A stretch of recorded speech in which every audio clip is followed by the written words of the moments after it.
High, আমি Saptadipa. Fever FM এর গভীর রাতের গোপন কথার নতুন গল্পে আমি অভিনয় করছি। ফিভার এফএম এর একটা ফেসবুক পোস্টের মাধ্যমে প্রথম বিষয়টা সম্পর্কে জানতে পারি, তারপর সেখানে ভয়েস পাঠাই আর সেখান থেকেই সিলেকশন হয়।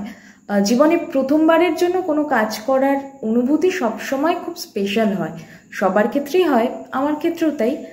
যখন প্রথমবার রেকর্ড করতে যাই তখন খুব খুব নার্ভাস ছিলাম, কিন্তু সবাই ভীষণ হেল্প করেছে বিষয়টা আমাকে বোঝার জন্য। একটা অডিও স্টোরিতে একটা ভয়েসের কিভাবে প্রজেকশন করতে হয়, কিভাবে মডিউলেশন করতে হয়, সবটা ঠিকভাবে করার জন্য অনেক হেল্প করেছে। অডিও স্টোরি শোনা যেহেতু আমার বরাবরের অভ্যেস, এভাবে একটা সুযোগ চলে আসবে কখনো ভাবিনি। ফিভার এফএমকে অনেক ধন্যবাদ আমাকে সেই সুযোগটা করে দেওয়ার জন্য।